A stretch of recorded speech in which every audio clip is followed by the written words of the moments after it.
คนทีนี้จะมาทำโจทย์ข้อ 5ซึ่งเป็นบทค้นคว้าของภาคโมเมนตัมซึ่งเป็นในนั้นมารับสมเกณฑ์ในการไป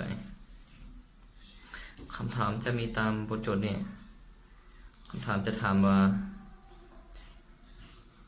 ยิงลูกปืนที่มีมวลสาร25 กรัมเข้าไปฝังอยู่ในเป้าโถงมีมวลสาร6 กิโลกรัมที่แขวนอยู่และเฮ็ดให้เคลื่อนที่ขึ้นสูงจากเดิม20 เซนติเมตรส่งหาความไวของลูกปืนก่อนปะทะเป้าโถงคำตอบแมน482 เมตรต่อวินาทีเราลงมาแก้แล้วมันจะออกคำตอบบ่ข้อ 5เด้อ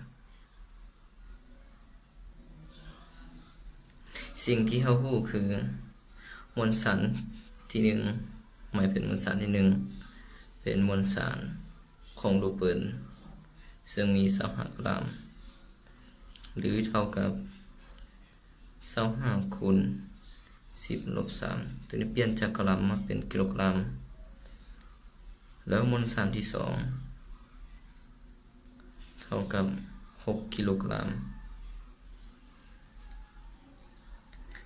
ตัวนี้ซึ่งแขวนอยู่แสดงว่าเวทว่ามันหยุดอยู่มันมัดอยู่แบบมัดไว้เสื้ออยู่มืดมันบ่ได้เคลื่อนที่อย่างตัวนี้ซึ่งเป็น v2 เท่า0 เมตรต่อวินาที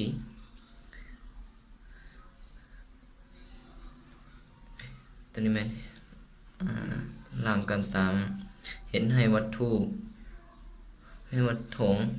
เคลื่อนที่สูงจากเดิม20 เมตร20 เซนติเมตรแสดงว่านี่ลงสูงไป20 เซนติเมตรและเราสอบหาว่า v1 หรือเป็น v ก่อนปะทะของลูกปืนเท่ากับเท่าใด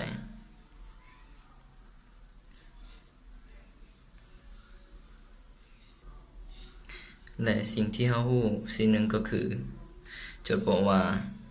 ยิงลูกปืนที่มีมวลสาร25 กรัมเข้าไปฝังอยู่ในเป้าโถงแสดงว่าลูกปืนนั้นไปฝังเข้าในมวลสาร6 กิโลกรัมนั้นแสดงว่าหลังการปะทะมวลสารที่1และมวลสารที่2จะไปนำกันแสดงว่าแบบว่าเมื่อยิงลูกปืนเข้าไปอยู่ในเป้าโถงสีแดงธรรมดาไปดีเมื่อมันยิงเข้าไปได้มันไปหยุดไปฝังอยู่ในแล้วทั้ง2จนเกินที่ไปเป็นรูปแบบทดลองเบื้อง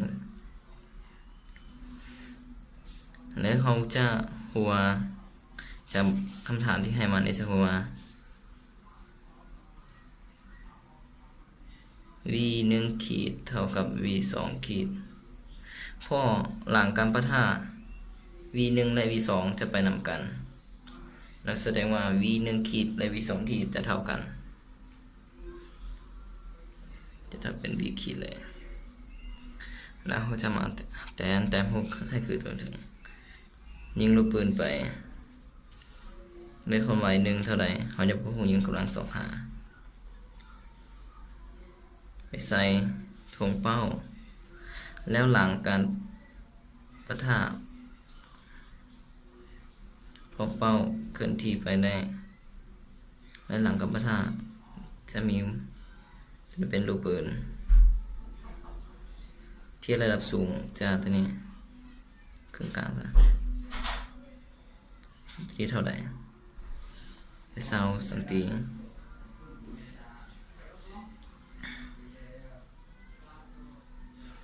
แล้วเขาจะวางจุดนี้เป็นจุดที่1และจุดนี้เป็นจุดที่2เพื่อเขาจะมาสอบหาว่าเมื่อวัตถุที่1นี้มันเทื่อยิงเข้าไปตามวัตถุที่2แล้วฝังอยู่ไหนแล้วมันเคลื่อนที่ไปได้เท่านี้แล้วความไวของการเคลื่อนที่จากจุด1ไปหาจุด2แม่นเท่าใด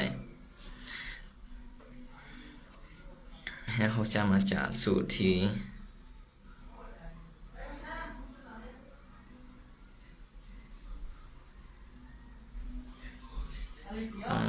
จากสูตร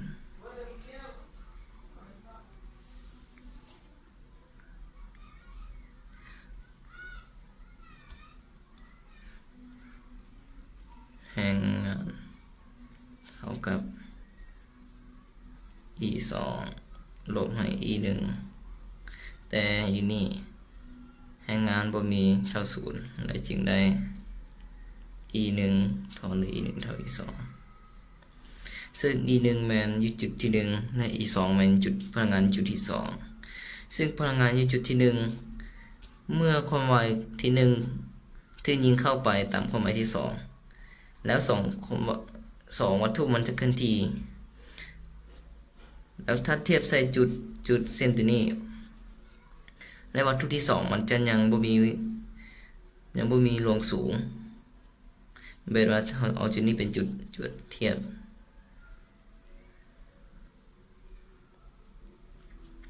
แสดงว่าตอนนี้วัตถุที่1ยังบ่มีลงสูงแต่ว่าอยู่วัตถุที่1แมนมันมีความไวเพราะว่าอยู่จุดที่1มีความไวเพราะว่าวัตถุที่1ของลูกปืนนี้มันยิงเข้าไปแล้วตามวัตถุที่2และทั้ง2จะเคลื่อนที่แสดงตอนมันเคลื่อนที่มันมีความไวฉะนั้นจึง e 1จึงเท่ากับ1ส่วน2 m ต้องเป็น m 1บวก m 2เพราะว่าทั้ง2วัตถุเคลื่อนที่ไปนำกันเป็น v ขีดกำลัง2เท่ากับพลังงานอยู่จุดที่2แสดงว่า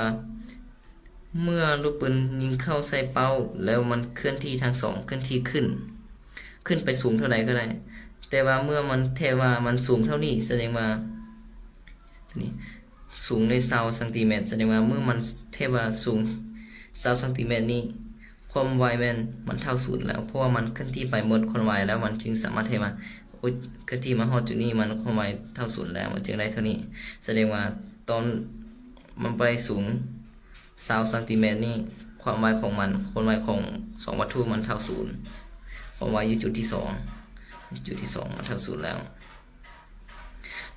แต่ว่าความไวอยู่จุดที่2มันเท่า0แต่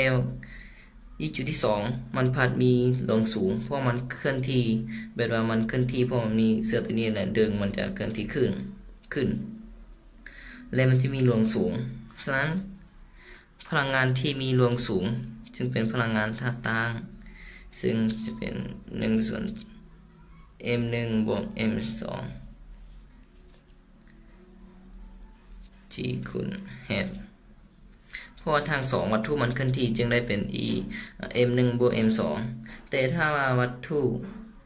ถ้าเป็นบทโจทย์ที่ว่าเป็นวัตถุเดียวเคลื่อนที่จะได้เป็น m ของวัตถุเคลื่อนที่เท่านั้นแต่อยู่ในข้อนี้มันทาง2วัตถุมันเคลื่อนที่ไปนำกันจึงใส่เป็น m 1บวก m 2ใส่แต่ตอนนี้ m 1 m 2สามารถหอนไปจะยังเหลือ1ส่วน2 v ขีดกำลัง2เท่ากับ g hat อยู่ตามนี้ g มันเขาบ่ได้กำหนดมาแล้วเขาใส่เป็น g เท่า10เลยซึ่ง2 v ขีดกำลัง2 g แมน10แล้ว head แมนลงสูงลูกสูงตัวนี้เท่ากับ20เซนติแต่เขาต้องเปลี่ยนเป็นเมตรจึงได้เป็น 0.2 เมตรที่จะมาคูณใส่ 0.2 เอา2นี่คูณขึ้นไปจะเหลือแต่ v ขีด2และ2คูณ5ตัวนี้คูณตัวนี้จะได้เป็น2นี่จะเป็น2พอ2ตัวนี้ไม่ทำแยกเขาคูณขึ้นไปสิในถอน v ขีดจึงได้2เป็น4จะเป็น5กับ2ของ4จึงเอา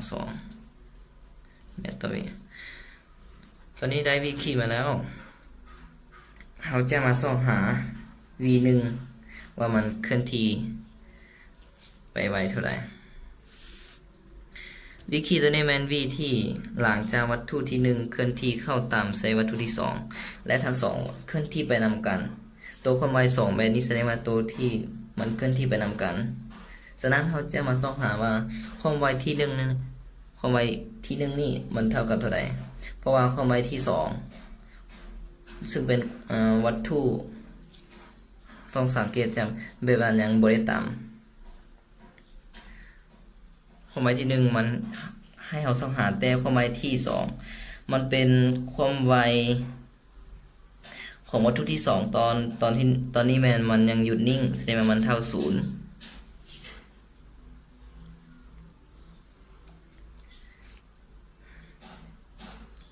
นะครับจะมาจากขอแต้มหูคือนึงขอแต้มที่2ตัวนี้เป็น m1 m2 v1 เท่ากับของอย่าง2แต่ v2 เท่า0เมตร v เพราะว่าตอนนี้แมนมันยังหยุดมันยังมัดด้วยเสื้อเนี่ยแล้วก็มันหยุดแบบบ่ได้หนิงบ่ได้เคลื่อนที่อย่างไรแต่หลังการตามวัตถุที่1วัตถุที่2มันจะเคลื่อนที่ด้วยความไวที่เขาเขียนอันนี้และเขาจึงมาจัดสูตร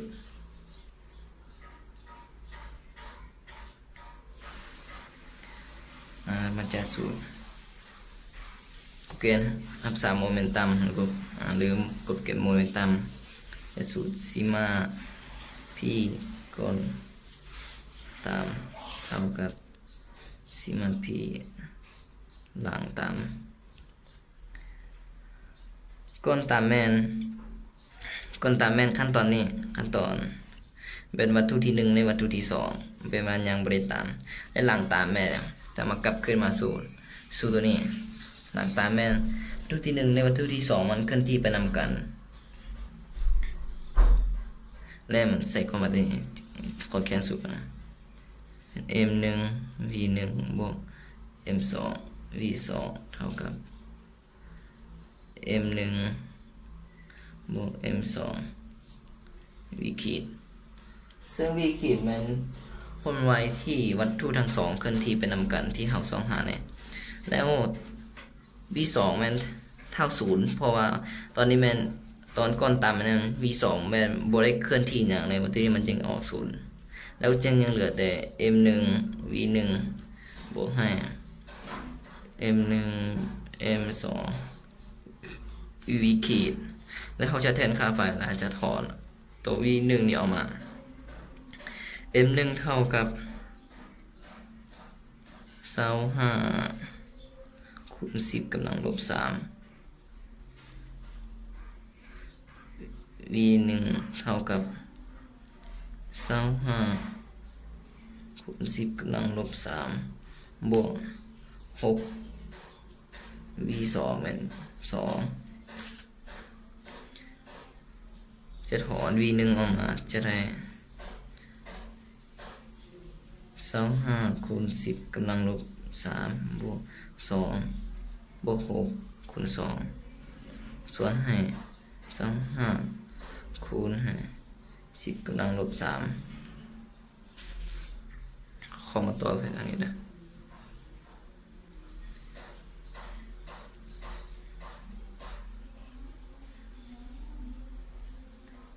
ตัวนี้แมนเฮาใหญ่จะกำลัง10นี่ขึ้นไป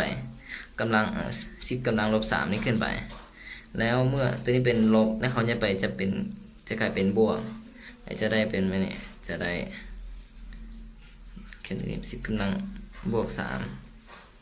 25คูณ10กำลังลบ3บวก6คูณให้2และยังเหลือแต่25เพราะว่าเขาใหญ่กำลัง10กำลัง3นี่ขึ้นไปคันถึงขึ้นไปนะมันยังเหลือแต่25แล้ว10กำลังบวก3นี่กับ10กำลังลบ3นี่จะหมดไปเมื่อคูณเข้าไปตัวนี้จะอยู่ที่25แล้ว10กำลัง3คูณใส่6นี่จะเป็น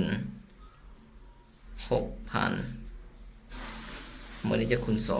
2แล้วส่วน25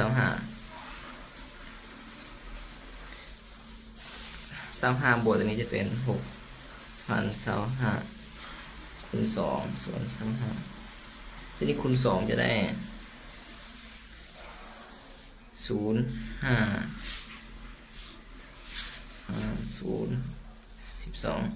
ส่วน25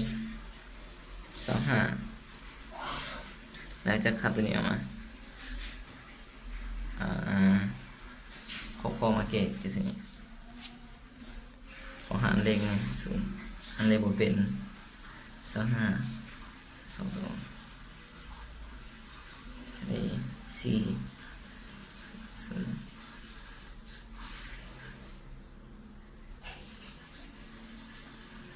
10 3